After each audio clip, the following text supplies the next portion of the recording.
चलिए बेटा प्रारंभ करते हैं हम लोग। जहां हम लोगों ने शुरुआत किया था वहीं से प्रारंभ करेंगे, है ना। तो चूंकि अभी किसी विषय का इंट्रोडक्शन हो रहा है बेटा, परिचय हो रहा है, तो बहुत बेसिक्स चीजों पे बात करना जरूरी होता है।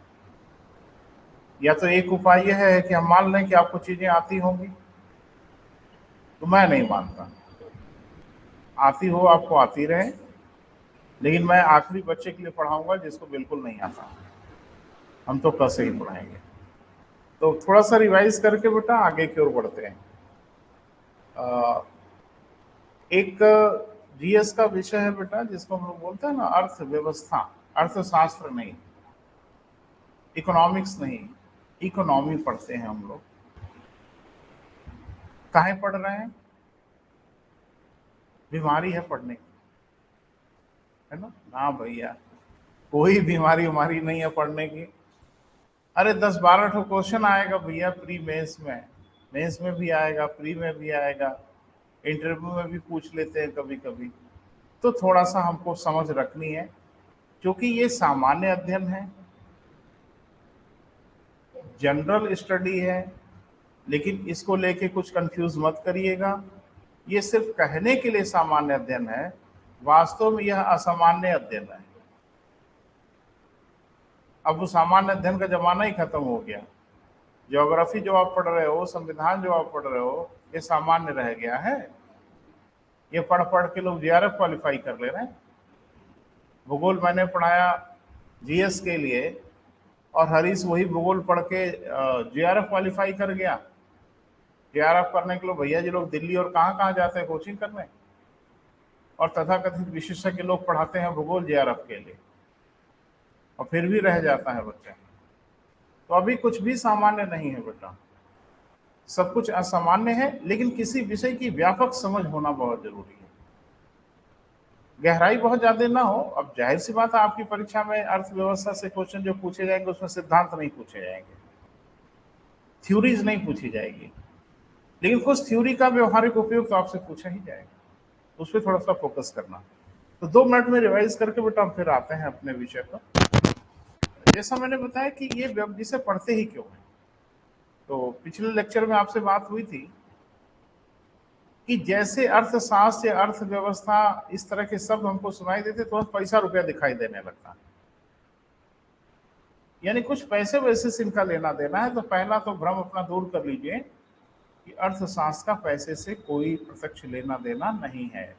हाँ, इनडायरेक्ट लेना देना हो सकता है, और इनडायरेक्ट किसी चीज से लेना देना हो सकता है।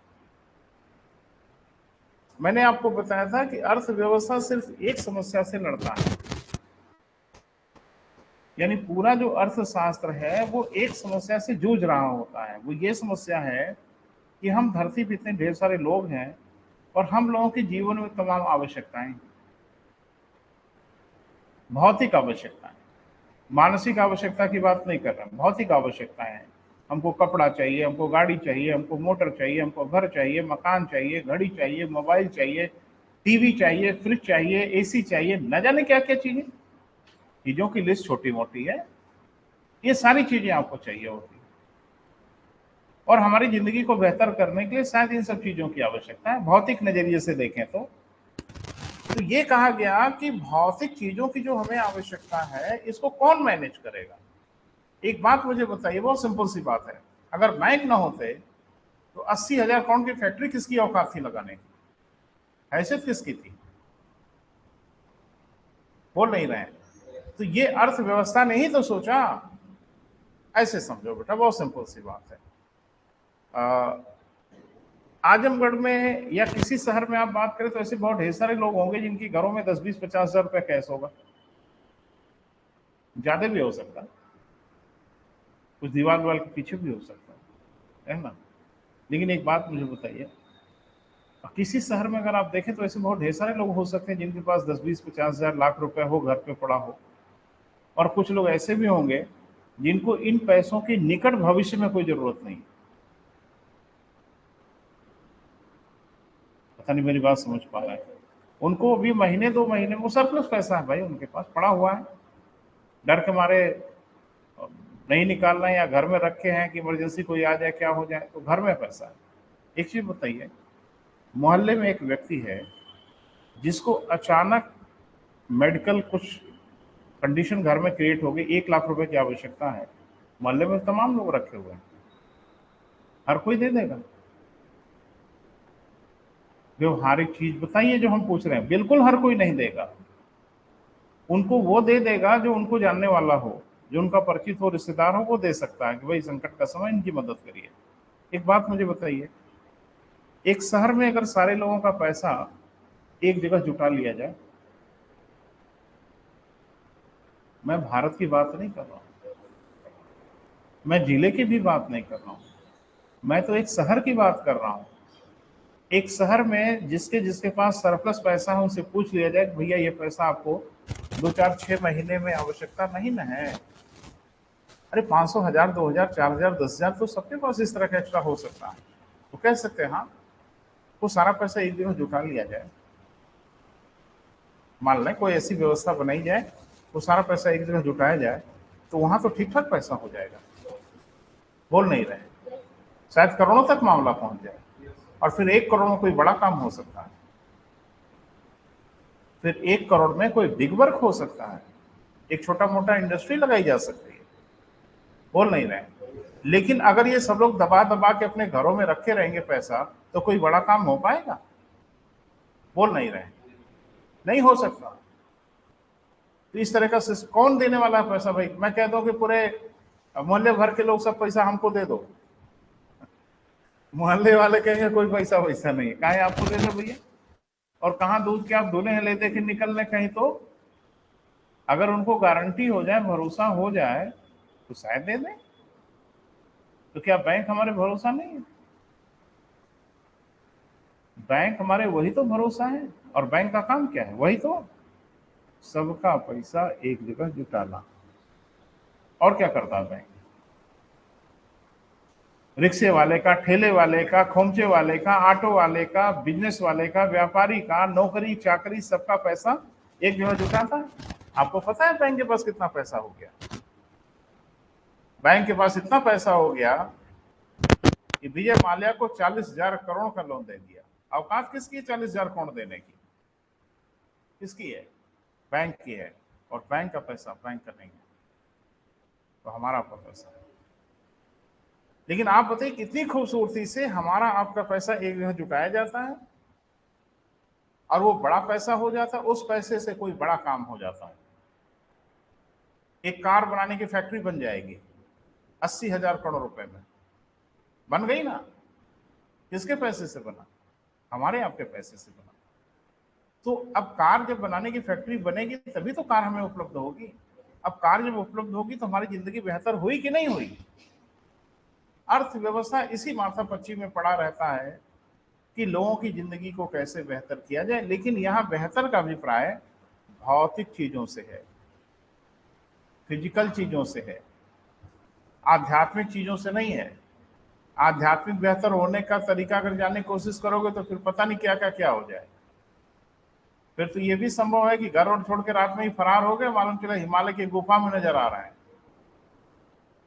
तो उस शांति की बात नहीं कर रहे हैं, भौतिक जो हमारी जरूरतें उसकी, लैपटॉप है, मोबाइल है, पंखा है, कोई चीज है, ये बनी होगी ना बेटा? बोल नहीं रहे।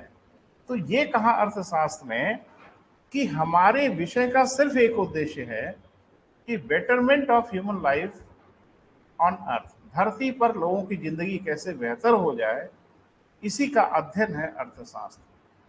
क्लियर है बेटा? शायद यहां तक बात हुई थी आपसे।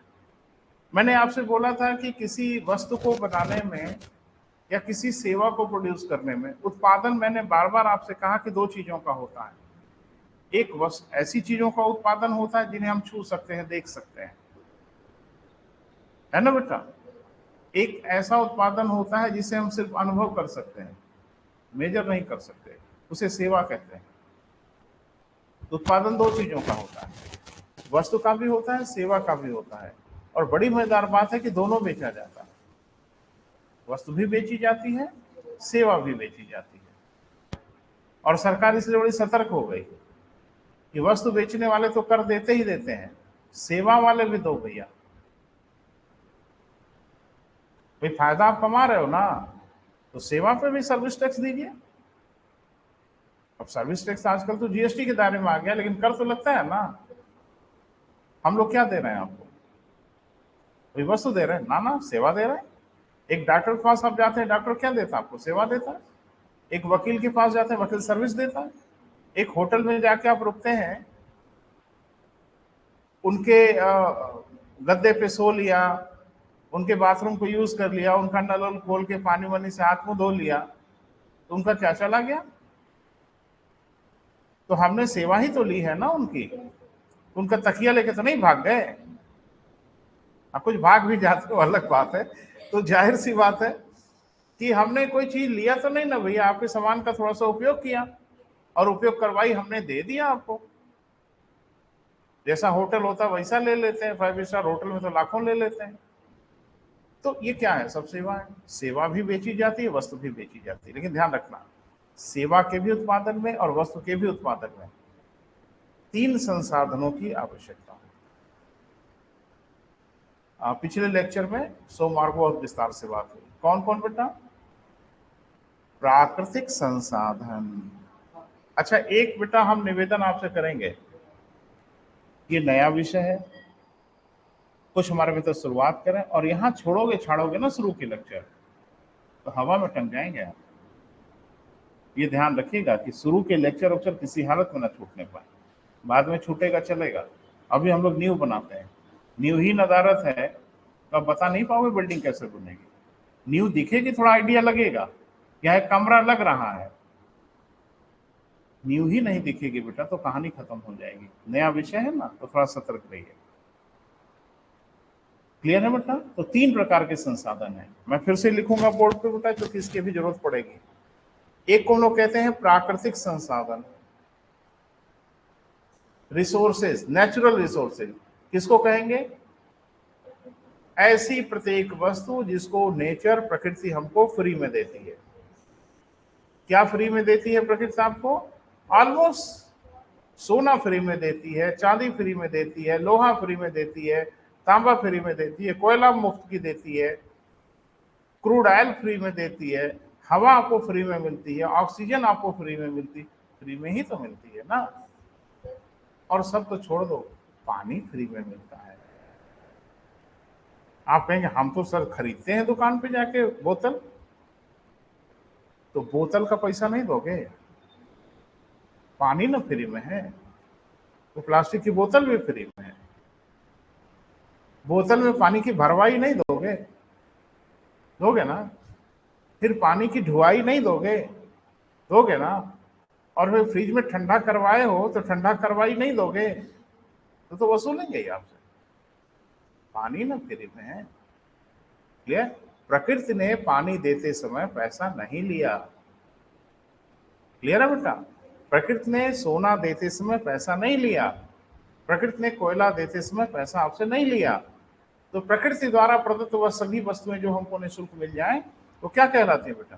प्राकृतिक संसाधन। ठीक है? एक बात मुझे बताइए, एक छोटा सा चम्मच, स्पून जो बनता है, क्या उसमें लोहा नहीं लगता? थोड़ा लगता हो, ज्यादा लगता हो, बात अलग है, लोहा लगता है ना। लोहा का मतलब क्या? प्राकृतिक संसाधन उसमें लगा ना, प्रकृति की चीज उसमें कुछ ना कुछ लगी ना। बोल नहीं रहे, तो उसको क्या बोलेंगे बेटा? प्राकृतिक संसाधन। फिर उसमें लगता है मानवीय संसाधन, जिसको हम लोग कहते हैं ह्यूमन रिसोर्सेज। ह्यूमन रिसोर्सेज माने क्या? ह्यूमन रिसोर्सेज माने श्रम। श्रम 2 प्रकार का होता है, एक मानसिक श्रम, एक शारीरिक श्रम, है ना बेटा? जैसे हम लोग क्या कर रहे हैं? मानसिक श्रम कर रहे हैं, कोई शारीरिक श्रम कर रहा है। क्लियर बेटा?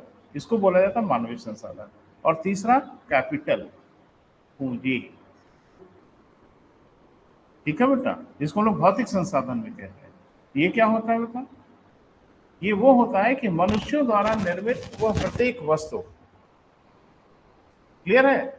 मनुष्यों द्वारा निर्मित वह प्रत्येक वस्तु जिसका उपयोग उत्पादन की प्रक्रिया में किया जाता है, चाहे वस्तु के उत्पादन में हो, चाहे सेवा के उत्पादन में हो। जैसे ये लैपटॉप मनुष्यों द्वारा निर्मित वस्तु है, लेकिन आपकी शिक्षा के सेवा देने में ये सहयोग कर रहा है। ये फैन, ये मोबाइल, ये कैमरा, ये सब क्या है बेटा? मनुष्यों द्वारा निर्मित वस्तुएं हैं जो इस सेवा के उत्पन्न करने में अपनी भूमिका का निर्वहन कर रहे हैं। इनको हम लोग क्या बोलेंगे? पूंजी। ये लैपटॉप मेरा क्या है? पूंजी। ये लाइट क्या है? पूंजी। ये पोडियम मेरी क्या है? पूंजी है, कैपिटल है। ये पैसा नहीं है, ये मनी नहीं है। ये लैपटॉप पैसा है? नहीं, लैपटॉप मुद्रा नहीं है, लैपटॉप कैपिटल है, पूंजी है। लेकिन पूंजी के लिए मुद्रा की जरूरत होती है, बिना मुद्रा के पूंजी नहीं आती। ये फैन है ना बेटा, ये हमारे इंस्टीट्यूट की पूंजी है, लेकिन जाहिर सी बात है इस पूंजी को लाने के लिए मुद्रा की आवश्यकता पड़ी होगी। क्लियर है बेटा? तो अर्थव्यवस्था कहती है कि किसी चीज को बनाने में, किसी सेवा को उत्पन्न करने में तीन चीजों की आवश्यकता होती है। क्लियर है बेटा? अब समस्या यह है कि हम लोगों की आवश्यकता असीमित है, संसाधन सीमित है। लोहा धरती के नीचे अनंत नहीं, लेकिन इच्छाएं हम लोगों की अनंत है। तो यही अर्थव्यवस्था इसी माथापच्ची में पड़ता है कि सीमित संसाधनों से असीमित इच्छाओं की पूर्ति कैसे की जाए। इस पे हमने चर्चा किया, और हमने कम से कम कुछ अर्थव्यवस्थाओं के प्रकार पे चर्चा किया। विकसित राष्ट्र, विकासशील राष्ट्र, अल्प विकसित राष्ट्र, अविकसित राष्ट्र। यहां तक चर्चा हुई। थोड़ा एक कदम और आगे बढ़े, दो नाम पहले लिख लें, फिर हम आगे बढ़ते हैं। अब थोड़ा धीरे धीरे गंभीरता की ओर बढ़ेंगे बेटा। शुरुआत है तो शुरू में थोड़ा सा रिवाइज करेंगे, और फिर हम लोग जब वार्म अप हो जाएंगे तो थोड़ा स्पीड मेंटेन करेंगे। अभी स्पीड मेंटेन करना ठीक नहीं है, नुकसान हो जाएगा फायदे की जगह पे। क्लियर है बेटा? तो एक शब्द लिखिए बेटा, टाइगर कंट्री।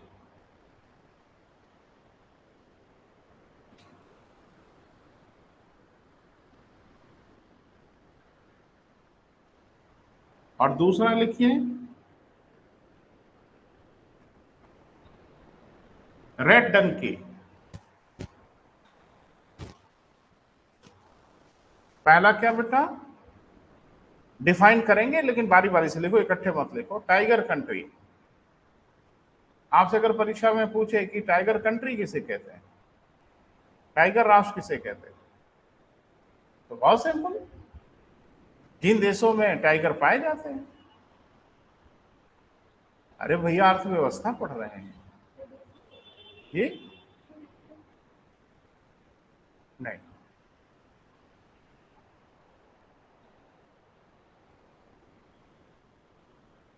सुन रहे। बड़ी मजेदार स्थिति है कि भारत टाइगर कंट्री है। अब कालिदास वाले स्टाइल में बोल दें चाहे जैसे बोल दें, लेकिन भारत टाइगर कंट्री है। क्यों है?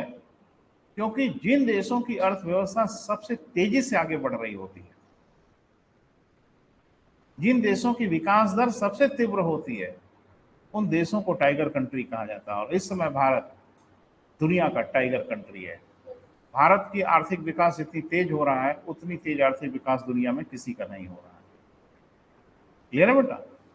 विकसित विकासशील से नहीं लेना देना है, अप्रत्यक्ष रिश्ता तो है ही है, लेकिन परिभाषित यह किया गया है कि जिन देशों का आर्थिक विकास तीव्र गति से हो रहा है, जिनकी जीडीपी बहुत तेजी से, अभी जीडीपी बोलना ठीक नहीं है, लेकिन जिन देशों का आर्थिक विकास बहुत तेजी से हो रहा हो, विकास दर बहुत उच्च हो, ऐसे देशों को अर्थव्यवस्था में टाइगर कंट्री कहते हैं।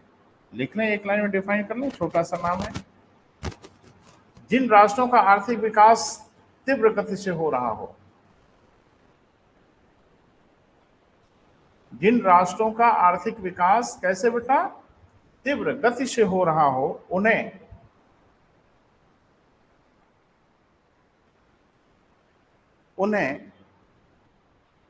टाइगर कंट्री या टाइगर राष्ट्र कहा जाता है।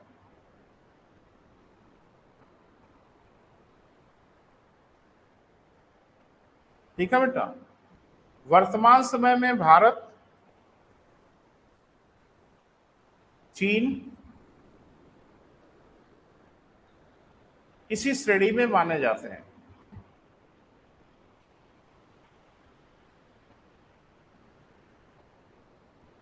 भारत तथा चीन क्या बेटा इसी श्रेणी में माने जाते हैं।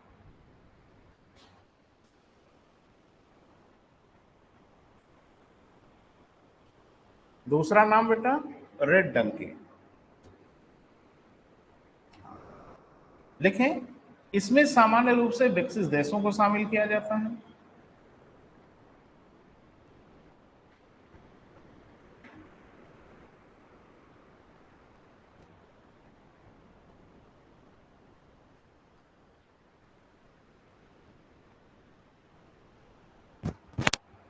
जिनका विकास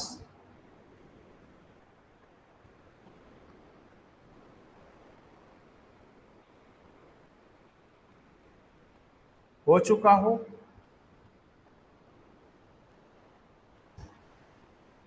परंतु सॉरी हो चुका हो किंतु, परंतु नहीं, किंतु विकास की दर निम्न हो, स्थिर हो। विकास की दर क्या हो बेटा, निम्न हो, स्थिर हो। अब थोड़ा सुनिए और समझने की कोशिश करिए।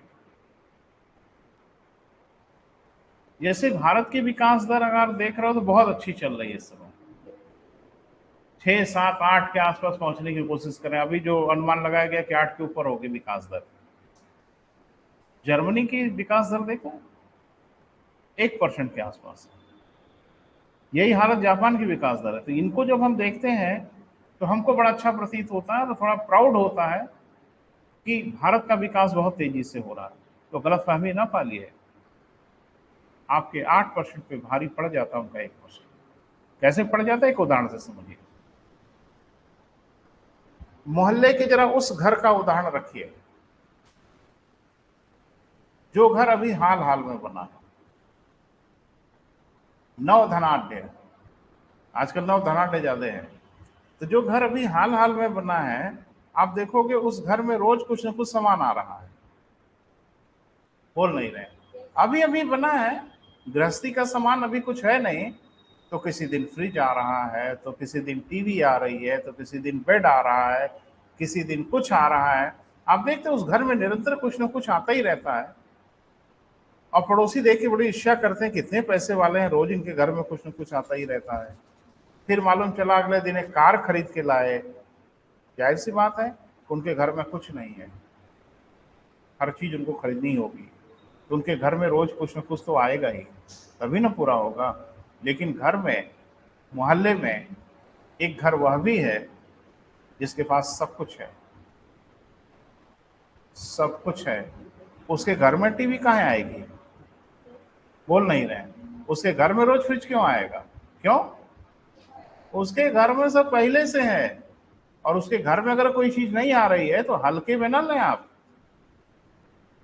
क्योंकि उसके घर में वो सारी चीजें पहले से हैं, उसको जरूरत नहीं है। तो उस घर में अगर चीजें कम आ रही हैं, इसका मतलब ये नहीं कि वो बेकार है, फटे हाल है। उनके घर में ऐसी कोई चीज ही नहीं बची है जो ना हो। आप अभी भिखमंगे हो, नए नए धनाढ्य हुए हो, खरीदो हर चीज। वो पुराने धनाढ्य हैं, उनके घर में हर चीज विद्यमान है। तो विकसित देशों की सबसे अच्छी बात यह है, वहां लगभग हर चीज है, वहां विकास की अपॉर्चुनिटी नहीं है। किस बात का विकास करें भाई जब सब कुछ हो ही गया है? पता नहीं मेरी बात समझ पा रहे हो कि विकसित देशों में सब कुछ बन चुका है बेटा, तो अब नया क्या करें? आपके यहाँ कुछ नहीं है अभी, जो कर रहे हो वो सब नया ही है।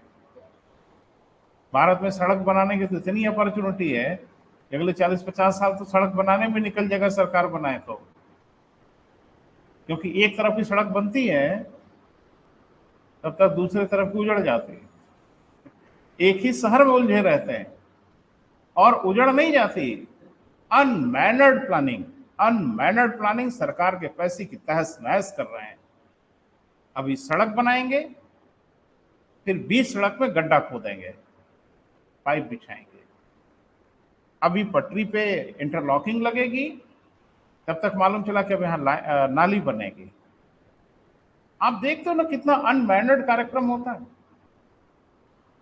सड़क बननी ही थी और नाली बननी ही थी और नीचे अगर पाइपलाइन बिछानी ही थी, तो तीनों विभाग आपस में थोड़ा सलाह मशवरा कर लेते कि पहले पाइप बिछा लो, नाली बना लो, फिर हम सड़क बना लो। क्या सरकार का पैसा इससे सेफ नहीं होगा, बचेगा नहीं? घर में भी आप ऐसे ही काम करते हो, पहले घर की छत बना लेते हो तब दीवार बनाते हो। सरकार का काम ऐसे ही होता है। सड़क बनेगी, बन जाएगी, जबकि मालूम है कि अगले 1 महीने बाद इसके नीचे पानी की पाइपलाइन बिछाई जानी है। पैसा किसका बर्बाद हो रहा है? सरकार का। हो जाए, पाइपलाइन बिछेगी, सड़क फिर टूटेगी, फिर बर्बाद होगी, तभी ना फिर बनेगी। अगर खाली प्लानिंग से काम होता किसी शहर का तो मुझे लगता है 30, 40, 50% तो पैसा वैसे ही बचा लेते। अनप्लान्ड वे में हो रहा है, उनके यहाँ सब कुछ प्लान वे में। यहाँ तो हरदम काम होता रहता है। अभी आपके मोहल्ले में, पूरे मोहल्ले भर में इंटरलॉकिंग लगी, तब तक पहुंच गए पानी की सप्लाई वाले। मुझे लगता है पूरे शहर का हर मोहल्ले का रास्ता उजाड़ कर रख दिया है। अभी उनसे मुक्ति मिली नहीं, तब तक वो गैस पाइपलाइन वाले पहुंच गए, वो तबाह कर दिए। यही सब होता रहता है यार। तो कैसे पहले घर पे हम लोग जब कोई काम करते हैं, अपना इंडिविजुअल काम करते हैं, कितनी बुद्धि से काम करते हैं, खूब दिमाग लगा देते हैं। और यहाँ गवर्नमेंट के पास इतने लोग बैठे हुए हैं, इनका दिमाग काम ही नहीं करता। वो खैर छोड़ो, वो बात की बात है बेटा। रेड डंकी माने समझे? विकसित देश। तो किसको कहेंगे रेड डंकी? यूएसए हो गया, पूरा यूरोप हो गया, जापान हो गया, ये सब क्या है बेटा? रेड डंकी। क्लियर है? अब आगे बढ़ते, लिखिए। अर्थव्यवस्था की समस्या।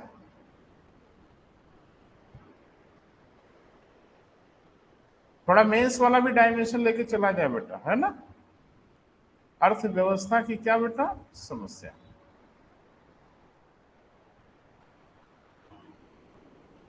अब थोड़ा सा बेटा रुकिए और कुछ हम बोल, देखो, लिखा देने से, लिख लेने से होगा नहीं कुछ बेटा। महसूस होने लगे, फील होने लगे, तभी कुछ होगा। अनुभव होने लगे, दिमाग में उतरने लगे, वो बात महसूस होने लगे, तभी कुछ होगा हायर कंपटीशन में। तो हम कुछ बताने की कोशिश कर रहे हैं बेटा, वो जरा समझिए। हमें 5 लाख रुपया मिले, आपको 5 लाख रुपया मिले, इनको 5 लाख रुपया मिले कहीं से, क्या उस 5 लाख रुपए का हम सब लोग एक ही प्रकार से उपयोग करेंगे? नहीं करेंगे, क्योंकि सबकी सोच अलग अलग है, और सबकी इच्छा अलग अलग है, और सबकी जरूरत अलग अलग है। बोल नहीं रहे, तो डेफिनेटली उसका एक जैसा प्रयोग नहीं होगा। अब एक बात मुझे बताइए, किसी देश में, पैसा छोड़ दो, किसी देश में लोहा है पर्याप्त, अब वो देश फैसला करेगा ना बेटा कि इस लोहे से इस देश को क्या उपयोग करना है। बोल नहीं रहे, लोहे से ट्रैक्टर भी बनता है, लोहे से सरिया भी बनती है, लोहे से खुदाल फावड़े भी बनते हैं। बोल नहीं रहे बेटा, लोहे से बंदूकें भी बनती हैं, लोहे से टैंक भी बनता है। अब उस देश को फैसला करना होगा ना बेटा, उस लोहे से क्या बनाना है आपको। बोल नहीं रहे, देश में सीमेंट का उत्पादन हो रहा है, अब उस देश को फैसला करना होगा कि सीमेंट से क्या बनेगा। इस सीमेंट से विद्यालय बनेगा, इस सीमेंट से हॉस्पिटल बनेगा, या इस सीमेंट से लोगों का घर बनेगा, या इस सीमेंट से 5 स्टार होटल बनेंगे। सीमेंट से बहुत कुछ बन सकता है, फैसला आपको करना होगा। बोल नहीं रहे, ये अर्थव्यवस्था की बहुत बड़ी समस्या है कि किसी देश में अगर संसाधन विद्यमान हो तो उन संसाधनों का उपयोग किस दिशा में किया जाए। बोल नहीं रहे, जैसे मैंने कहा ना 5 लाख रुपया है, अब इस किसी के पास 5 लाख रुपया है, तो बुद्धि विवेक से वो घर ये सोच तो सकता है ना, इस 5 लाख रुपए का इस घर में सबसे बेहतर उपयोग क्या है। तो सबका बेहतर उपयोग अलग अलग हो सकता है। जैसे किसी घर में बच्चे को पढ़ना लिखना है, किसी घर में मान लीजिए घर की थोड़ा साफ सफाई करानी है, या कपड़े लत्ते खरीदने हैं, या किसी की तबीयत ज्यादा खराब है, उसको स्वास्थ्य की सुविधा चाहिए। अब एक लिस्ट बना लो आप जरूरत की, तो उसमें कोई तो ऐसी जरूरत होगी ना जिसकी पहली डिमांड होगी कि पहले आप ये कर लें। हाँ, उसी में एक लिस्ट ये भी हो सकता है कि घूमने उमने भी जाएंगे कहीं। अभी घूमने वाला पहले नंबर पे कर दोगे कि पहले घूम घाम के पैसा वैसा बर्बाद करके लौटेंगे, जो बचेगा तो देखेंगे। पता नहीं मेरी बात समझ पा रहे हैं? ध्यान से सुनो। किसी देश में सारे संसाधनों का अगर हम प्रयोग करें, जितने भी संसाधन हैं, तो उनका दो तरह का उपयोग हो सकता है। मतलब जैसी सोच वैसा उपयोग हो सकता है। थोड़ा सा समझिए बेटा।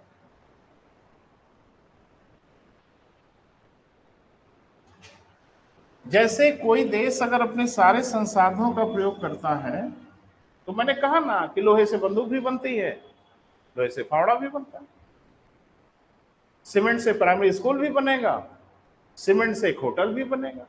अब देश को क्या जरूरी है, देश समझे। लग्जरी की पहले जरूरत है कि बेसिक आवश्यकताओं की पहले जरूरत, ये फैसला तो देश को करना पड़ेगा। अब देखो, किसी देश के सारे संसाधनों का प्रयोग अगर एक दिशा में किया जाए, एक दिशा में नहीं होगा, उसको डाइवर्सिफाई किया जाता है, बांटा जाता है। मान लीजिए सारे संसाधनों का प्रयोग किया जाता है, तो यहां पे वाई गन बनाई जाती है, बंदूक बनाई जा सकती है।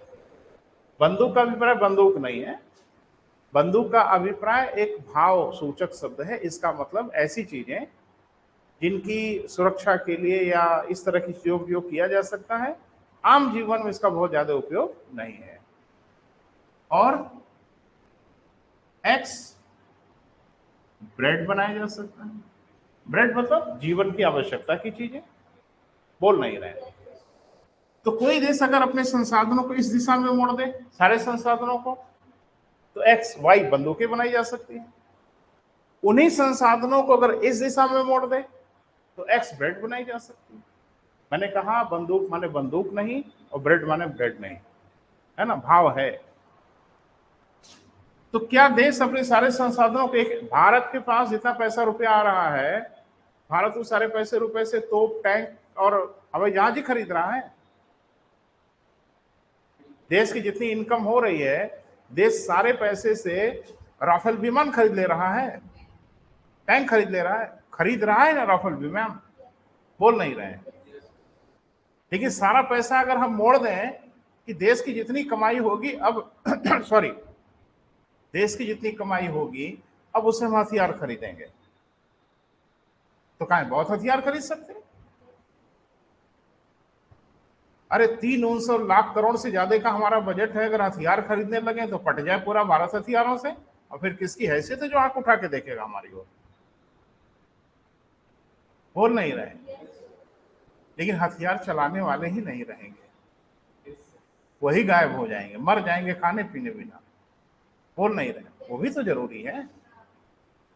तो यही मैं आपको बताने की कोशिश कर रहा हूं कि कोई देश अगर अपने सारे संसाधनों का प्रयोग करे, तो वो वाई बंदूकें बना सकता है, और सारे संसाधन प्रयोग करे तो एक्स ब्रेड बना सकता है। न कोई देश खाली बंदूक बनाएगा, न कोई देश खाली ब्रेड बनाएगा, वो दोनों के बीच में सामंजस्य स्थापित करेगा, बोल नहीं रहे। और आप देख रहे हो अभी जो इसके पहले की सरकार थी, थोड़ा सा नोटिस करो बेटा, पढ़ रहे हो, व्यवहारिक चीज है। इसके पहले की जो केंद्र में सरकारें थी, वो गोला बारूद पर थोड़ा कम ध्यान दे रहे थे, नोटिस किया? तो टैंक, बंदूकें, ये सब थोड़ा कम सुनाई दे रहा था।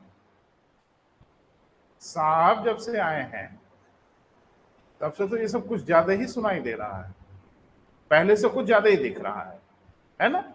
तो क्या सरकारें जब बदलती हैं तो उनकी सोच नहीं बदलती कि हमको किस पे ध्यान केंद्रित करना है?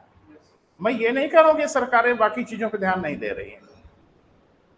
एक बात मुझे बताओ, बहुत सिंपल है बेटा, अगर देश को खतरा ना होता और ये तोप टैंक पे जितना पैसा खर्च हो रहा है, अगर वो ना खर्च होता, ये पैसा किसके काम आता? देश के काम आता। कुछ विद्यालय बन जाते, कुछ हॉस्पिटल बन जाते, कुछ सड़कें बन जाते, कुछ गरीबी दूर हो जाती, होती कि नहीं होती? लेकिन इतना लाख करोड़ रुपया जो खर्च हो जाता है सेना वना के ऊपर, अब ये पैसा तो मिट्टी में ही जा रहा है, पानी में ही जा रहा है। हाँ, बदले में हमको देश की सुरक्षा मिल जा रही है तो पानी में नहीं जा रहा है, आपकी हिफाजत मिल रही है, आपकी सुरक्षा। लेकिन सुरक्षा अगर खतरे में न होती, ये सारा पैसा तो बच जाता ना बेटा। ये पैसा बचता तो हम शिक्षा पे खर्च कर लेते, स्वास्थ्य पे खर्च कर लेते, सबको निःशुल्क स्वास्थ्य सुविधा दे देते, है ना। तो देश को इसके बीच में फैसला करना होगा। ये जो कर्म होता है ना बेटा, ये कर्म कुछ ऐसा होता है, ठीक है। देश न यहां होगा, न कोई देश यहां होगा। अब देश इसी कर्म पे कहीं ना कहीं होगा, और उसको फैसला करना होगा कि आपको कितनी बंदूकें और कितनी ब्रेड चाहिए। बोल नहीं रहे। अगर कोई देश यहां है ग्राफ पे, तो क्या कह रहा है, ब्रेड हमको ज्यादा चाहिए, बंदूक हमको बिल्कुल नहीं चाहिए, बहुत कम। बंदूक कितना आ रहा है, इतना आ रहा है, ग्राफ में देखो। अरे ग्राफ का अध्ययन करने आता है एक्स वाई, तो यहां पे इसका कोऑर्डिनेशन अगर आप देखो, ये हुआ एक्स और ये हुआ वाई। बोल नहीं रहे। तो एक्स इसका बहुत अधिक हो गया, वाई बहुत कम हो गया, यानी बंदूक कम चाहिए, ब्रेड ज्यादा चाहिए। और एक जाने है यहां, बोले बेटा। तो इनका तो भैया जी वाई थोड़ा बढ़िया है, बोल नहीं रहे। और इसका एक्स तो बस इतना सा है, बोल नहीं रहे। अब जाहिर से मतलब किसी देश को इसी ग्राफ पे कहीं ना कहीं अपनी पोजीशन को फिक्स करनी होगी। कहां? अपनी आवश्यकता को ध्यान में रखते हुए कि आपको कितना ब्रेड चाहिए, आपको कितनी। अगर बंदूकें ज्यादा चाहिए, आप इसके थोड़ा इधर रहो। अगर आपको ब्रेड ज्यादा चाहिए, लोगों की सुख सुविधाओं को बढ़ाना है, आपको थोड़ा इधर रहना होगा। क्लियर है बेटा। अर्थव्यवस्था की सबसे बड़ी चिंता है कि किसी देश में क्या उत्पादित किया जाए, है ना। लेकिन ये क्या का जवाब हर देश में एक नहीं होगा। हर देश में उसकी जरूरत के हिसाब से क्या का जवाब अलग अलग होगा।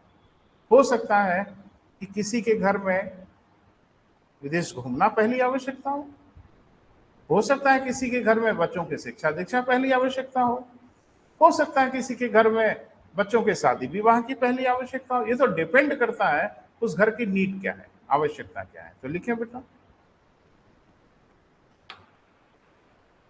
क्या उत्पादित किया जाए। पहली जो समस्या है वो क्या बेटा, कि क्या उत्पादित किया जाए।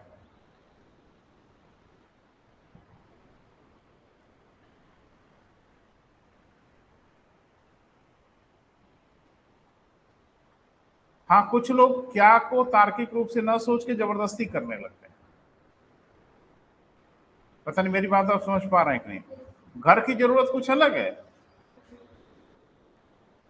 शाम को खाना बनना है नहीं बनना है, खाना शाम को बन पाएगा, घर में नहीं बन पाएगा। एक जाने घर से बाहर निकले और उधर से बोतल वोतल लिए लौट रहे हैं। अब उनके लिए क्या आवश्यकता है, बाढ़ में जाए घर, यहां तो मेरी आवश्यकता पहली है। तो ऐसे सोसाइटी में कुछ लोग होते हैं, देश भी कुछ लोग होते हैं जिनको कहते हैं भाड़ में जाए देश। और इसका बहुत सुंदर उदाहरण है उत्तर कोरिया।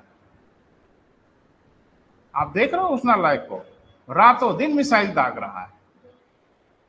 ये वो देश इतना एडवांस हो गया, लोगों की जिंदगी इतनी बढ़िया हो गई है कि देश के सारे संसाधनों को हथियार बनाने में खर्च करो। कर रहा है ना, तनातनी है, परमाणु बम रोज दाग रहा है, नए परीक्षण की तैयारी कर रहा है, रोज 4 मिसाइल दक्षिण कोरिया की ओर दाग दे रहा है, कभी जापान की ओर दाग रहा है। फोकट में आती है मिसाइलें। क्या उत्तर कोरिया को इसी की सबसे अधिक आवश्यकता है? नहीं है। लोगों के जीवन को बेहतर करने की आवश्यकता है, लेकिन अब उसकी सोच नीति बनाने वालों के हिसाब से ये हो गई, उत्तर कोरिया का सारा पैसा वैसा खर्च होगा हथियार बनाने में। बोले बेटा, अब उसको ये लग रहा है मेरी ये प्राथमिकता है, किसी देश को लग रहा है मेरी ये प्राथमिकता है। जापान बहुत आगे चला गया बेटा विकास की दौड़ में। जानते हो क्यों? क्योंकि जापान ने अपना सारा संसाधन मोड़ दिया था लोगों की भलाई के लिए। वो हथियार गोला बारूद बनाया ही नहीं कभी। क्लियर है। और एक बात बता दें, जिस दिन जापान हथियार गोला बारूद बनाने लगेगा, उससे बेहतर टेक्नोलॉजी धरती पर नहीं होगी किसी के पास।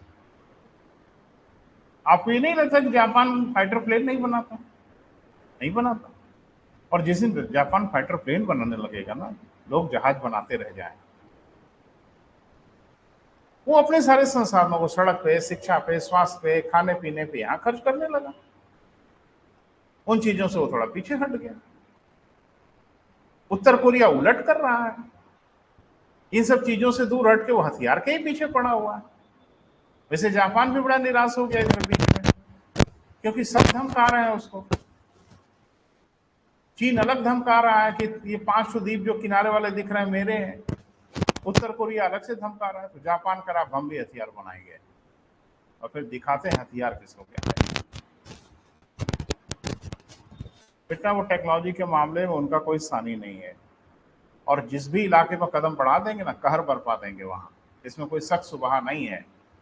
हथियार वो बढ़िया सिर्फ इसलिए नहीं बनाए कि उन्होंने कभी हथियार बनाने की कोशिश ही नहीं की। इसलिए नहीं कोशिश की कि बहुत अच्छे लोग हैं जापान के लोग, बड़े प्यारे लोग हैं, लड़ाई उड़ाई उनको पसंद नहीं है। जापानियों से बदमाश धरती पे कोई नहीं है, हल्के में मत लेना। द्वितीय विश्व युद्ध में बेवजह अमेरिका को धुन के रख दिया, अमेरिका को धुना, और ऐसा धुना अमेरिका को कि आज तक अमेरिका तिल मिलाता है। उसके पर्ल हार्बर पे इतना भयानक हमला बोला जापान ने, उनकी आत्मा हिल गई अमेरिका की। ये बहुत शरीफ लोग नहीं है, ये सबकी नाक पे दब। चीन पे कब्जा कर लिया भाई जाके। तो आप कहेंगे आजकल कहाँ इतने शरीफ हो गए? ये जब से 2 बम गिरा ना हिरोशिमा नागासाकी पे, तभी से शरीफ हो गए। और अमेरिका ने कह दिया कि सैनिक रूप से आपको डेवलप नहीं होना है, क्योंकि आप अच्छे लोग नहीं हो। कल को आपका दिमाग खराब हो जाएगा तो फिर पता नहीं क्या करोगे। तो जापान ने कहा भैया ठीक है। इसलिए वो सैनिक शक्ति बहुत अधिक नहीं बढ़ पाई, बढ़ने नहीं देता अमेरिका। तो जापान ने ये पूछा कि भाई हमारी सुरक्षा कौन करेगा? अगर हथियार हमको बनाने नहीं दोगे, सैनिक वैनिक हमारे यहाँ ज्यादा आप होने नहीं दोगे, तो हमारी सुरक्षा कौन करेगा? तो अमेरिका ने कहा हम करेंगे। लगभग 1 लाख अमेरिका के सैनिक हमेशा रहते हैं, 40-50 हजार से कम तो कभी नहीं होते, जो हमेशा जापान में बने रहते हैं जापान की हिफाजत के लिए। तो बढ़िया ही है, जापान की हिफाजत करो, हम अपना सारा पैसा वैसा बचा के। अरे भारत की हिफाजत अमेरिका करने लगे तो हम पागल हैं जो राफेल वफेल खरीदें? कुछ नहीं खरीदेंगे, सारा पैसा अपना है विकास पे खर्च कर देंगे। क्लियर है बेटा? ये ध्यान रखना। अब समस्या क्या है कि एक देश में अगर स्टील का उत्पादन, अभी मैंने उदाहरण बताया, उससे ट्रैक्टर जरूरी है देश के लिए कि कार जरूरी है देश के लिए? ये देश को फैसला करना होगा। वो देश की जरूरत ट्रैक्टर के लिए है या उस देश के लिए जरूरी कारें बनाना है, लग्जरी कारें बनाना है? ये फैसला नीतिगत फैसला है जो राष्ट्र को करना होगा। किसकी आवश्यकता उस देश में? कृषि का विकास ज्यादा किया जाए कि लोगों को आरामदेह जिंदगी उपलब्ध कराई जाए? ये फैसला करना है। मैंने अभी बोला कि सीमेंट का उत्पादन हो रहा है, तो फैसला करना होगा कि आप होटल बनाएंगे कि हॉस्पिटल बनाएंगे। ये आपको फैसला कर लेना। क्लियर है बेटा? लेकिन किसी देश के उपलब्ध संसाधनों का उपयोग किस दिशा में करना है, किसी देश के उपलब्ध संसाधनों का प्रयोग किस दिशा में करना है, यह उस राष्ट्र की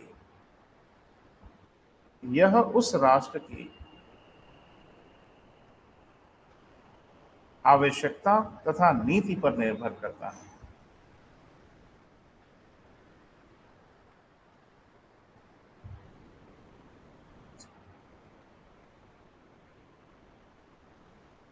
उस देश की आवश्यकता और किस पर बेटा? नीति पर, पॉलिसी पर निर्भर करता है। ठीक है बेटा? अब ऐसे समझो कि पट्टीदार ने राइफल खरीदा लाइसेंस बनवा के, आपके घर में खाने के लाले पड़े हैं, लेकिन अब थोड़ा सा इज्जत का सवाल है, प्रतिष्ठा का सवाल है, तो राइफल आप भी खरीदेंगे, खेत बेच के खरीदेंगे। यही जरूरी था।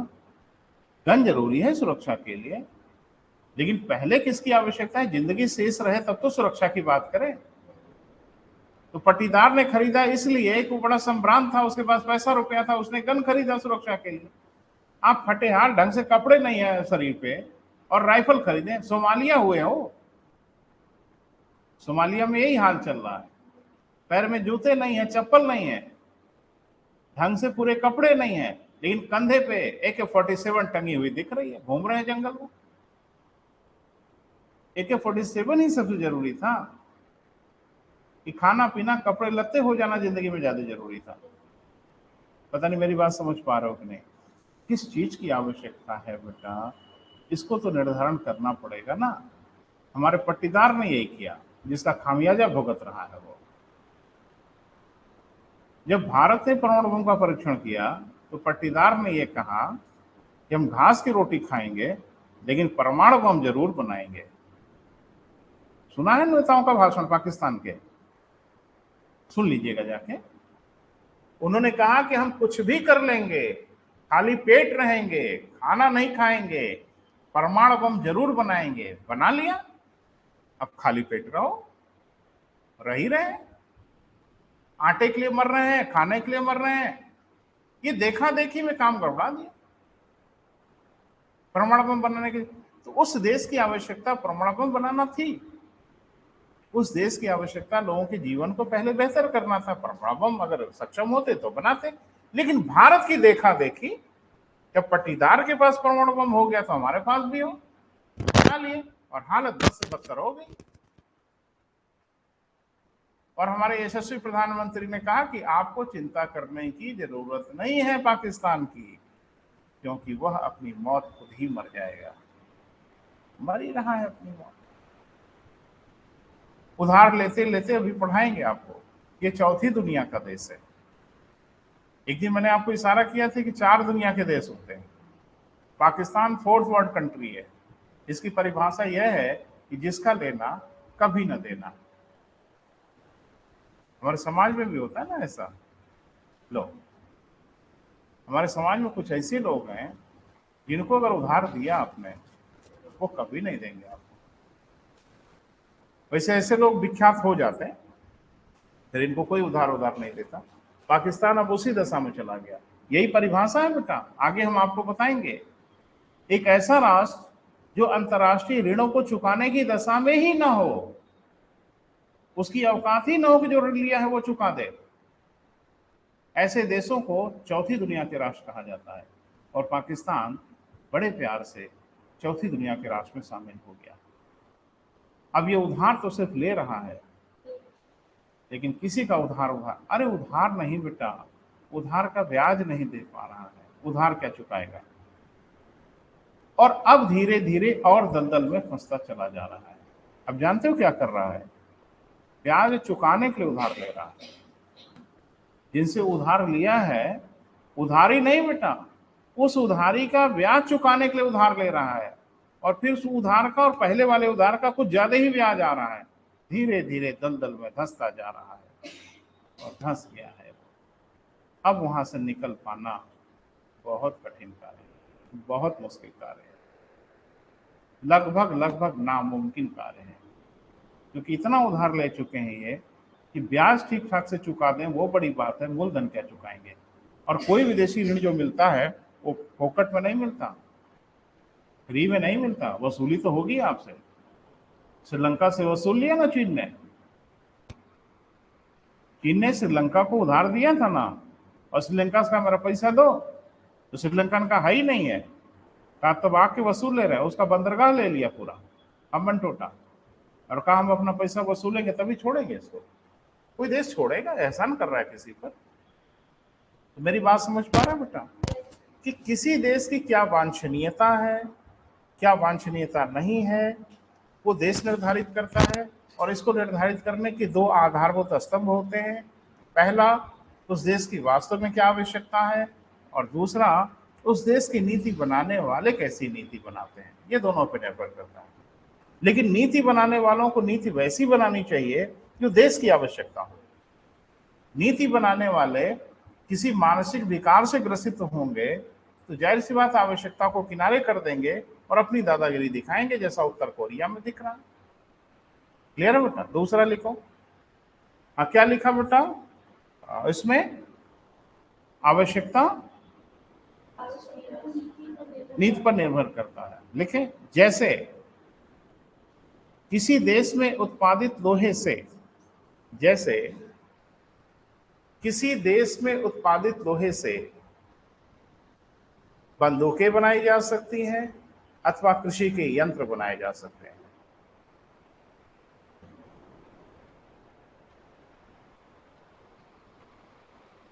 बंदूकें बनाई जा सकती हैं अथवा कृषि के क्या बेटा?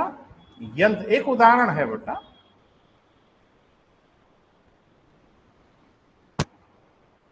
यह निर्णय उस देश की व्यवस्था को करना होगा कि क्या आवश्यकता है।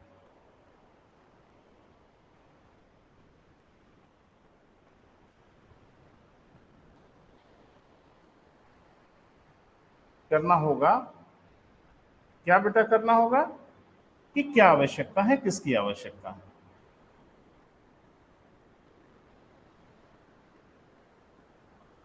क्लियर है बेटा? दूसरा, पहला हो गया ना बेटा, क्या उत्पादित करें? क्या उत्पादित करें मैंने संसाधनों को किधर मोड़ें। बहुत सुंदर उदाहरण से मैंने बताया कि आपके पॉकेट में पैसा हो जाए, उस पैसे का आप क्या करोगे, ये निर्णय आपको करना है। किताब खरीद लें, एक लाइब्रेरी बना लें, जो किताबें नहीं थी वो किताबें जुटा लें, बढ़िया कॉपी वॉपी खरीद लें, या दोस्तों को जुटा के थोड़ा पार्टी सार्टी हो जाए, बहुत दिन हो गया। तो डिपेंड आपके मूड पे करता है। लेकिन क्या जरूरी है और क्या जरूरी नहीं है, ये आपको फैसला तो करना ही होगा, है ना बेटा। नेक्स्ट, कैसे उत्पादित करें।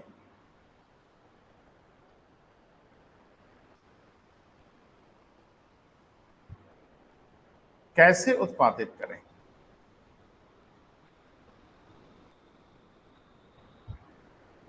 तो थोड़ा सा सुनने बेटा फिर लिखें, हड़बड़ी नहीं ना बहुत, नहीं तो हम बहुत तेज भी पढ़ाना जानते हैं, सब पढ़ा उड़ा के खत्म कर देंगे और सब बाउंस वाउंस करके सर के ऊपर से निकल जाएगा।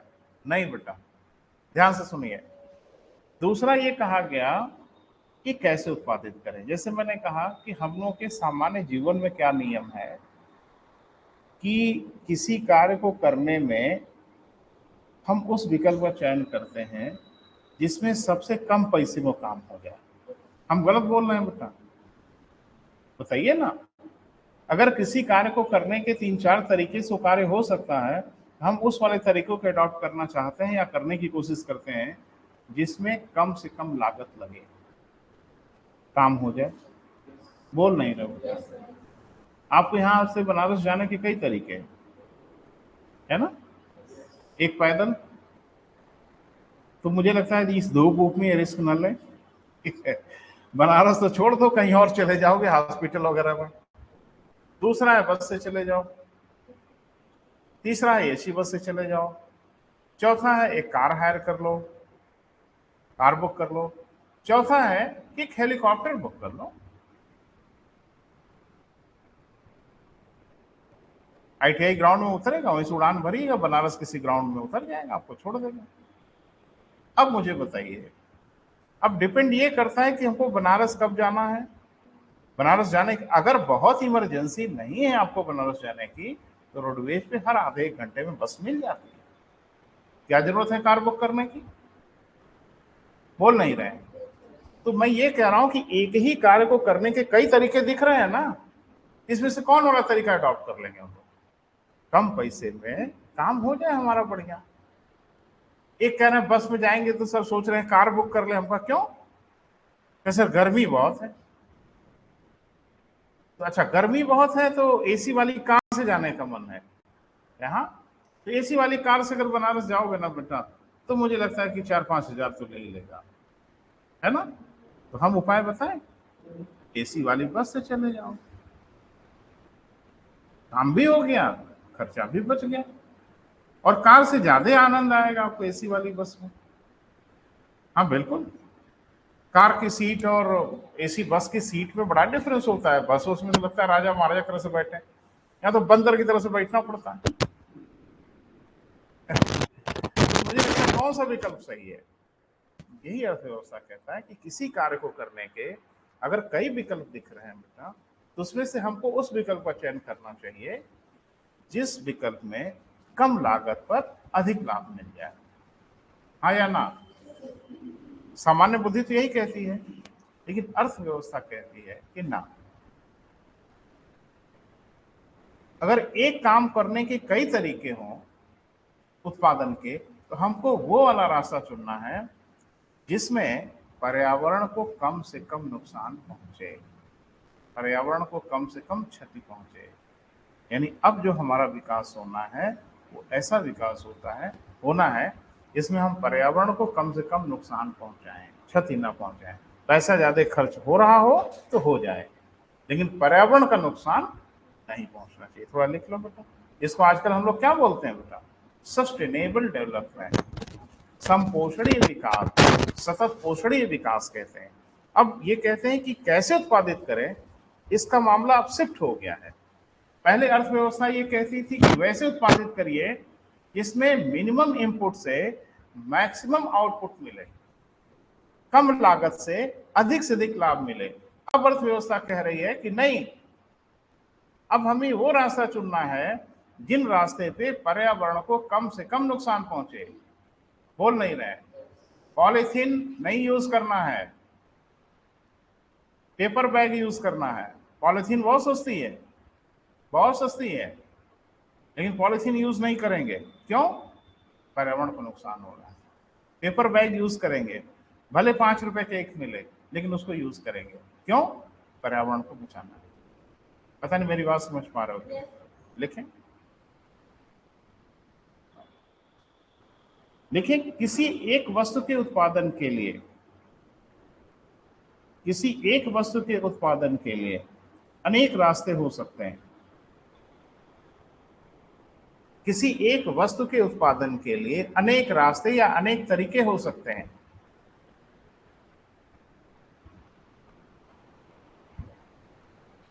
क्लियर है बेटा? सामान्य रूप से हम उस तरीके को अपनाते हैं, सामान्य रूप से हम उस तरीके को अपनाते हैं जिसमें लागत सबसे कम लगे।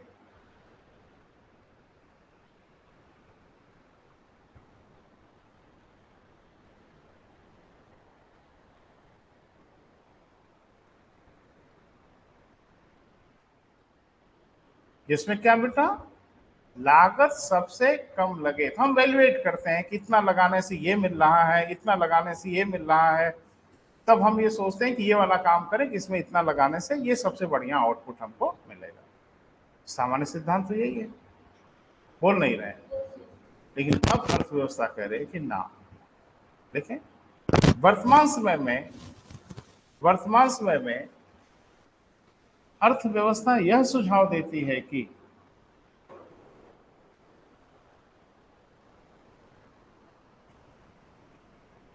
किसी कार्य के अनेक विकल्पों में से, किसी कार्य के अनेक विकल्पों में से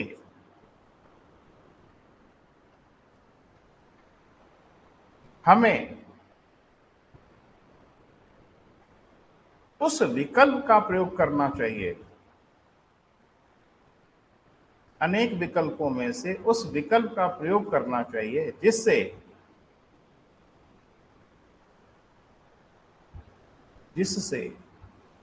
पर्यावरण को कम से कम क्षति पहुंचे, जिससे पर्यावरण को कम से कम नुकसान हो।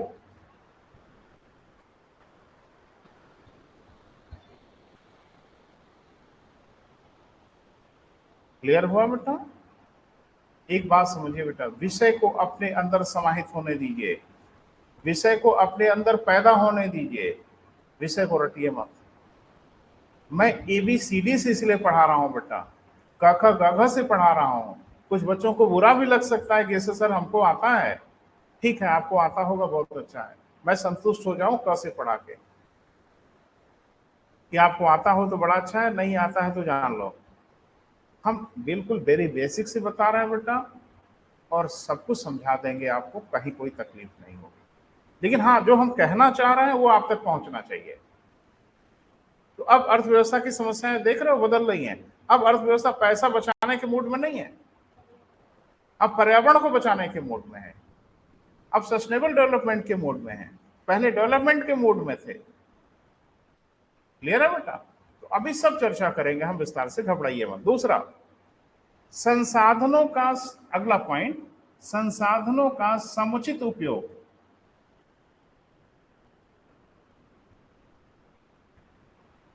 संसाधनों का समुचित उपयोग,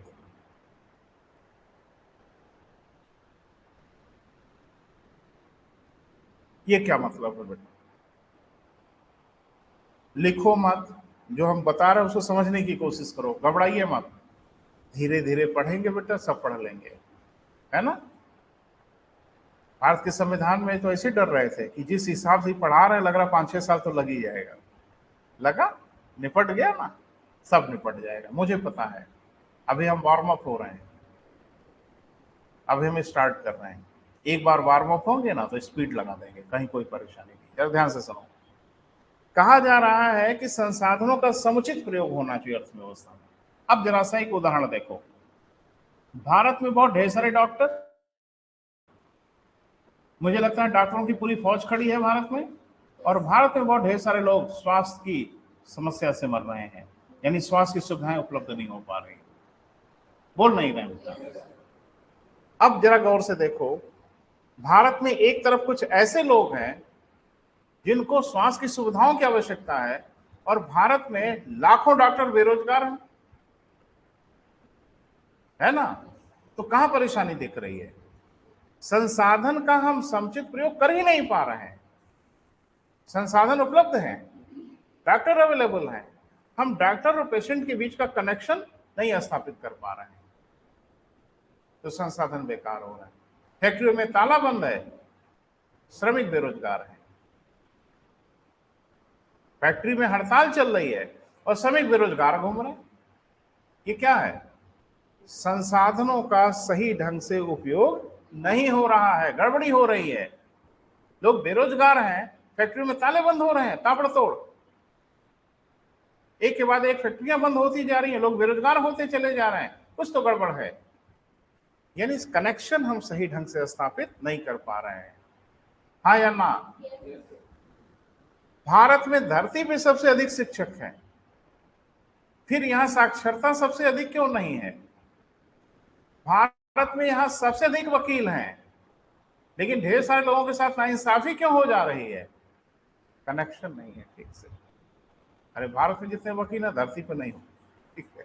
भारत में जितने वकील होंगे कि छोटे मोटे देश की पूरी जनसंख्या ना हो उतनी, इतने हमारे यहाँ वकील हैं, डॉक्टर, इंजीनियर हैं, इतने इंजीनियर्स हैं हमारे यहाँ। विकास के कार्य रुके पड़े, इसका मतलब इंजीनियरों का भी उपयोग नहीं कर पा रहे, वकीलों का भी उपयोग नहीं कर पा रहे, मजदूर घूम रहे हैं बेरोजगार, खाने बिना मर रहे हैं, और फैक्ट्रियों में ताला बंद है, फैक्ट्री खुली नहीं पा रही है। तो कहां दिक्कत हो रही है बेटा? संसाधनों का किसी देश को समुचित प्रयोग करना होगा। हमारे देश में जो डॉक्टर्स लाखों निकल रहे हैं, उन डॉक्टरों को प्रॉपर वे में एडजस्ट करना होगा। अब कैसे एडजस्ट करेंगे वो अलग चीज है, ये देश का फैसला है, उसको करना पड़ेगा, लेकिन करना तो आपको पड़ेगा ही पड़ेगा। क्लियर है बेटा? देख रहे हैं? किसी देश के संसाधनों का प्रयोग इस प्रकार किया जाना चाहिए कि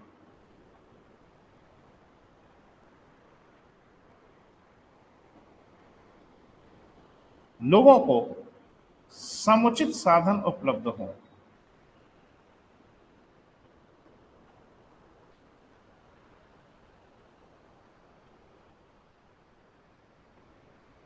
समुचित साधन क्या हो बेटा? उपलब्ध हो। अन्यथा अन्यथा किसी अर्थव्यवस्था में अनेक समस्याएं उत्पन्न होंगी।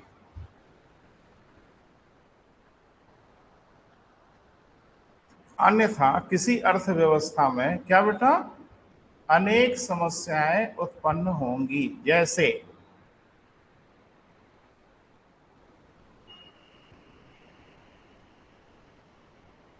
कुछ पॉइंट बना के लिखो बेटा।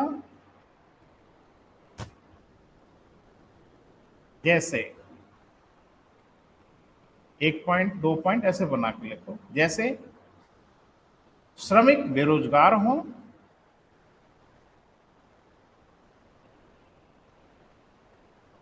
तथा फैक्ट्रियों में ताले बंद हों। श्रमिक बेरोजगार हों तथा फैक्ट्रियों में क्या बेटा, ताले बंद हों। है ना समस्या। दूसरी समस्या, इंजीनियर बेरोजगार हों तथा विकास के कार्य रुके हों। इंजीनियर बेरोजगार हों तथा इंफ्रास्ट्रक्चरल डेवलपमेंट, आधारभूत विकास रुका हो। सोच सोच के बेटा तो हरी जगह आपको दिख ही रहा है ना। समस्या है ना, बोल नहीं रहा बेटा। तो फिर देश इतना इंजीनियर काहे बना रहा है हर साल, इतने प्राइवेट इंजीनियरिंग कॉलेज काहे खोल खोल के बैठे हैं। जो इंजीनियर ग्रेजुएट बेटे करके निकल रहे हैं वो क्या मैंने झाड़ू लगाएंगे सड़क पर। उनके अगर टैलेंट का उपयोग आप नहीं करोगे, इसका मतलब है कम से कम मानवीय संसाधन का प्रयोग नहीं कर पा रहे हो। और अगर आप मानवीय संसाधन का प्रयोग करते तो सब कुछ होता। सॉफ्टवेयर इंजीनियर, वर्ल्ड क्लास के सॉफ्टवेयर इंजीनियर बनाते हैं। आईटीएस, वर्ल्ड क्लास के इंजीनियर हम बनाते हैं। तो काम भी तो होना पड़ेगा ना बेटा, नहीं तो बेमतलब हो जाएगा। वकील, काहे के लिए इतना एलएलबी के यूनिवर्सिटीज वगैरह खोल के बैठे हो आप। बच्चे एलएलबी कर लेते हैं, फिर एलएलबी करके पहुंच जाते हैं कचहरी में, कोर्ट में। तो वकील है 3,000, क्लाइंट जा रहा है 1 ठो, और सब मिलके लूट लेने के इरादे में रहते हैं कि एक आया तो इसको लूट ही लो। अरे कभी जाके देखो ना कचहरी वगैरह में, आपके होश उड़ जाएंगे बेटा। इतने वकील, मैं तो हैरत हुई। दुर्भाग्य से मैं भी वकील हूँ। एलएलबी मैंने इलाहाबाद यूनिवर्सिटी से किया, रजिस्ट्रेशन वगैरह मैंने करा लिया, लेकिन मैंने तौबा कर लिया कि भैया उधर का रुख मैं नहीं करूंगा कभी। एक बात मुझे बताइए, आपको वकीलों की फौज देख के डर नहीं लगता। हम तो कभी जब जाते हैं ना उधर जजी के मैदान की तरफ, तो मैं बड़ा चिंता में पड़ जाता हूँ। इतने ढेर सारे वकील साहब लोग हैं, खर्चा वर्चा निकल जाता होगा शाम तक। अब बता नहीं पाएंगे बेटा, लेकिन अगर नहीं हो तो बड़ा दुर्भाग्यपूर्ण स्थिति है। अच्छा, ये क्लाइंट भी आजकल बहुत बदमाश हो गए, है ना। तारीख होरी पे वकील साहब कहते हैं 50 रुपया दीजिए, जिसको कहते फुटकर नहीं है, अगली तारीख को ले लीजिएगा। यही सब चलता रहता, बोल नहीं रहे बेटा। तो क्या परेशानी हो रही है बेटा। टीचर यहाँ बहुत हैं, और भारत ने अपनी इसी कमी को हथियार बना लिया। और आने वाले 4-5 सालों में देखोगे पूरी दुनिया के सीने पे चढ़ जाएंगे हम। अरे बेवजह हमारे साहब थोड़ी ताल ठोक रहे हैं। बस 5 साल और इंतजार करिए ना, दूसरी दुनिया की तीसरी अर्थव्यवस्था तो हो ही जाएंगे। आगे भी बड़ी संभावना है। जानते हो क्या कर रहे हैं, सुन लो, थोड़ा बहुत जरूरी है बेटा। अर्थव्यवस्था पढ़ रहे हैं तो हमारे यहाँ वकील बहुत है, काम नहीं है, बोल नहीं रहे बेटा। हमारे यहाँ टीचर बहुत है, काम नहीं है। हमारे यहाँ सॉफ्टवेयर इंजीनियर बहुत हैं, उस हिसाब से यहाँ काम नहीं है। अरे बेटा हम आपको बता रहे हैं, हमारे यहाँ ना कुछ ऐसे बच्चे सॉफ्टवेयर जो डिजाइनर हैं, वो दोस्ती मित्रता में सॉफ्टवेयर बना देते। हाँ, मैंने एक अपने मित्र से कहा कि यार कोचिंग इंस्टीट्यूट के लिए को सॉफ्टवेयर चाहिए था। कहा अरे 2 मिनट का काम है, लेके कर दिया। जरा अमेरिका में सॉफ्टवेयर बनवा लीजिएगा ना, यहाँ तो खाने पीने चाय नाश्ते पे काम हो जाता है, वहां नहीं होता। क्योंकि हमारे यहाँ प्रॉपर पेमेंट का सिस्टम नहीं है। परेशान है बच्चे, एमसीए कर करके बच्चे सड़क पे घूम रहे हैं, काम ही नहीं है। तो हमने ढूंढ लिया है, अब पूरी दुनिया से काम ले रहे हैं। आप सुन के हैरत में हो गए, जैसे बच्चे ट्यूशन पढ़ाते हैं या लोग ट्यूशन पढ़ाते हैं, अगर घर जाके आप ट्यूशन पढ़ाते हो तो 2000-3000, मुझे लगता है इससे ज्यादा पेरेंट्स नहीं देना पसंद करते। बच्चा अगर 7th 8th 9th में है तो लगभग 2-3 हजार, ज्यादा भी हो सकता है कुछ कंडीशन में, अलग चीज है। लेकिन आपके यहाँ अगर आके पढ़ रहा है तो 500-1000 से ज्यादा देना उनको पसंद नहीं है ना? एक दिन का, एक दिन का ना 500 रुपया। हाँ, अरे एक महीने का भैया, एक दिन का 500 दे दें तो क्या पूछना है ना?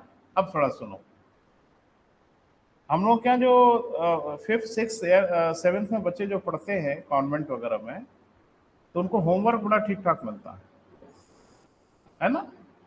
वो होमवर्क मुझे तो नहीं लगता बच्चे के लिए होता है, वो होमवर्क गार्जियन के लिए होता है। ना बैठा के कराएं तो हो चुका होमवर्क, बोल नहीं रहे, क्योंकि उसमें ढेर सारे बच्चे को भी नहीं पता। अब हमारे यहाँ जरा देख लो, हमारे यहाँ पेरेंट्स तो ठीक ठाक फ्री हैं, पिताजी ज्यादा फ्री नहीं है तो माताजी तो हाउस वाइफ है तो फ्री ही है, वो बच्चे को थोड़ा बहुत मैनेज कर लेती है। थोड़ा ब्रिटेन में चले चलिए बेटा मेरे साथ। अभी ब्रिटेन में दोनों पेरेंट हार्ड वर्किंग है, दोनों पेरेंट काम करते हैं, पति भी बहुत मेहनत करते हैं। वहां 12-12 घंटे काम करने का कल्चर है बेटा। हमारे तो 8 ही घंटे में सांस सांस खुल जाती है सबकी। अब जरा बताइए, पति पत्नी दोनों 12 घंटे काम कर रहे हैं, इसके पास टाइम किसके पास है कि बच्चे को होमवर्क कराए? टाइम किसके पास है खाना बनाए? टाइम किसके पास है कि लॉन्ड्री बनाए, कपड़े लत्ते धोने का काम करे? तो सब हायर होता है, और हायर होना कोई गलत बात नहीं, अच्छी बात है। हायर करने की हैसियत होती तब तो हायर करता है कोई, बोल नहीं रहे बेटा। अब थोड़ा ब्रिटेन की हाल देखिए, वहां भी बच्चे छोटी क्लास में पढ़ते होंगे? नहीं, वहां सीधे ग्रेजुएशन में एडमिशन लेते हैं, है ना? वहां भी बच्चे, अच्छा ये LKG फेजी का जो कॉन्सेप्ट है ना, वो उन्हीं लोगों का है। किंडन गार्डन का जो कॉन्सेप्ट है उन्हीं लोगों का है, वहां ये सब रहता है। अब वहां क्या होता है कि 4th स्टैंडर्ड का बच्चा अपने स्कूल से जब घर लौटता है तो उसे भी होमवर्क करना होता है। न मदर है न फादर है, कोई नहीं है, क्योंकि दोनों लोग रात में 10 बजे लौटेंगे, सुबह 8 बजे निकले, कौन होमवर्क कराएगा? बच्चा खुद से कर नहीं पाएगा। तो यहां साहब लोग बैठे हुए भारत में कहते हैं हम करा देंगे। वैसे ब्रिटेन में भी टीचर है, ट्यूशन की सुविधा वहां भी उपलब्ध है, ऐसा नहीं है। अब वहां ट्यूटर का क्या है, सुन लो जरा, आपको मजा आ जाएगा। वहां एक ट्यूटर एक बच्चे को अगर 1 घंटा मदद करता है, ऐसे छोटी क्लास के बच्चों को, तो इंडियन करेंसी के हिसाब से कम 5,000 रुपया लेगा 1 महीने का। ना ना, 1 घंटे का, सुन रहे हो आप? आज की डेट में इंडियन करेंसी के कम से कम 5,000 रुपया लेगा। इधर हम लोग ललचाते हैं। हाँ, कहे नहीं, लालच तो आती है, करे महीने का 5,000 मिल जाए यार तो बहुत है, 1 घंटे का 5,000 ले लेते, क्योंकि वो रुपया में नहीं लेते ना बेटा, अपनी मुद्रा में लेते तो लगभग इतना हो जाता है। अब भारतीयों को गजब की लालच आने लगी। बड़ी मजेदार बात है कि भारत में एक बहुत बड़ा वर्ग है जो इंग्लिश बहुत अच्छा बोल लेता है और इंग्लिश बहुत अच्छा समझ लेता है ना? क्योंकि वही शिक्षा दीक्षा भी हो रही, और शुरू हो गया एक ऐसा बिजनेस जो अंडर करंट चल रहा है, और एक दिन ज्वालामुखी विस्फोट होगा, पूरी दुनिया हैरत में पड़ जाएगी। दिल्ली से लेके जितने महानगर हैं, कॉल सेंटर्स बने हुए हैं, सब भारतीय बच्चों को वहां पे जॉब पे रखा गया है। बस, अरे LKG के बच्चे को पढ़ाने में कौन सा बड़ा मुश्किल है भाई? मुश्किल खाली है कि भाषा समझ में आए, और भारत में बहुत ढेर सारा वर्ग ऐसा जो इंग्लिश बोलता है और इंग्लिश समझता है। कॉल सेंटर में ड्यूटी लग गई, 150-200 बच्चे कॉल सेंटर में बैठे हुए हैं, और सीधे ब्रिटेन से फोन आ रहा है। अरे आपका भी कॉल सेंटर होता है ना? मोबाइल में बैलेंस वैलेंस कभी पता करना होता है तो कॉल सेंटर में फोन करते हो ना? उधर से आता है, बैलेंस पता करना है तो 1 दबाइए, धमाका करना है तो 2 दबाइए, सब होता है ना? अरे फिर कहते हैं कि अगर जन सेवा प्रतिनिधि से बात करनी है तो ढमाका बटन दबा दीजिए तो वहां कोई उपस्थित हो जाता है। सुना है ना? तो ऐसे ही कॉल सेंटर है, ये सारे कॉल सेंटर के नंबर वहां उपलब्ध हैं और वो कॉल सेंटर में फोन करते हैं। ये पूछते हैं कि अगर बच्चा 3rd में है तो 1 दबाइए, 4th में है तो 2 दबाइए, हाँ, फलाना विषय पढ़ना है तो 1 बटन दबाइए, ढमाका पढ़ना है तो 2, ऐसे। और फिर दबाते दबाते पहुंच जाते हैं अपने मंजिल तक, और एक बच्चा कॉल सेंटर पे तुरंत अटेंड करता है बच्चे को। और जानते हो क्या खासियत है? सारी कहानी तो कह दिया 4G और 5G ने। वॉइस प्रोटोकॉल है, टीवी पे दिख रहे हैं, वहां बच्चे को टीचर दिख रहा है, यहाँ टीचर को बच्चा दिख रहा है, बोल रहे हैं, आवाज वो भी सुन रहे हैं, आवाज हम भी सुन रहे हैं। और दुनिया भर का अरे शेयर इट और क्या क्या दुनिया भर का है ना, स्क्रीन भी शेयर हो जाती है। माउस हम चलाएंगे, आपका कंप्यूटर वहां से काम करेगा। मैं थोड़ा टेक्नोलॉजी वगैरह के बारे में बहुत आधुनिक नहीं हूं, लेकिन ऐसा है ना बेटा। तो अब क्या परेशानी है कि हम आपके सामने लैपटॉप पे बैठ के काम कर रहे हैं कि यहां बैठ के काम कर रहे हैं, फर्क क्या पड़ता है? और भारत इसको कर रहा आउटसोर्स, और भारत ये कह रहा है कि हम तो 2000 रुपया घंटा देंगे। माँ बाप क्यों ना अपना 3000 बचाएं? और ताबड़तोड़ भारत के बच्चे काम कर रहे हैं। कॉल सेंटर 2000 पर आवर के हिसाब से पैसा ले रहा है, और टीचर को अगर महीने में मान लो 5-5 घंटे एक दिन पढ़ाता है तो 10,000 उसका रोज का होता है ना। 5 घंटे अगर कॉल सेंटर पे काम करता है तो डेली का 10,000 हो रहा है ना। बोल नहीं रहे? महीने का 3 लाख होता है ना। अगर कॉल सेंटर उसको 85,000 महीने ऑफर कर देती है, फर्स्ट क्लास वो जॉब करेगा। रिफ्रेशमेंट मिल रहा है, चाहे नाश्ता मिल रहा है, एयर कंडीशन में बैठा हुआ है, 80,000 रुपए सैलरी मिल रही है, क्या परेशानी है? आप कहेंगे अच्छा कॉल सेंटर वाले को क्या मिला? उसको 2,15,000 रुपए मिला। सबका भला, बच्चे का भला, कॉल सेंटर वाले का भला, वहां ब्रिटेन वाले बच्चे का भला, उसके माँ बाप का भला, इसमें क्या परेशानी है? हंगामा मचा दिया है हम लोगों ने, और एजुकेशन में हम भीषण ढंग से आउटसोर्स कर रहे हैं। दिल्ली में बहुत बड़े बड़े कॉल सेंटर्स बने हुए बेटा, बन भी रहे हैं। 5-5 हजार बच्चे काम कर रहे हैं, एक एक दिन में 20-20, 25-25 लाख रुपया कमा रहे हैं, 50-50 लाख कॉल सेंटर कमा रहे हैं। वो जो जनसंख्या हमारे लिए सरदर्द बनी हुई थी ना, अब हम दुनिया को बता रहे हैं कि अब यही जनसंख्या बहुत कुछ करने वाली है।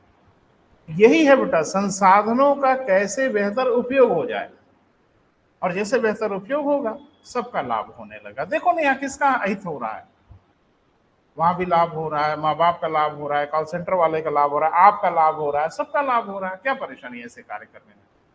और यही सॉफ्टवेयर में हो रहा है बेटा। और तो और सुनो, वकालत में यही हो रहा है। बहुत बड़ी बड़ी लॉ फर्में बनी हुई है, पूरी दुनिया भर से केस लेते हैं। अमेरिका के फेडरल कोर्ट में वहां के वकील साहब 1 लाख US डॉलर मांगते हैं। 1 लाख US डॉलर माने लगभग 80-85 लाख रुपया। हमारे वकील साहब कहते हैं 10 लाख में निपट जाएगा मामला। आ रहे हैं अमेरिका हम, जहाज पकड़ के, समझ रहे हो? और बाकी काम तो ऐसे ही हो जाएगा। ये सब बेटा यही है, संसाधनों का कैसे बेहतर उपयोग हो। अब हम उस दिशा में बढ़ रहे हैं। आज यहीं तक बेटा, अब फिर आगे बात करते हैं। Thank you.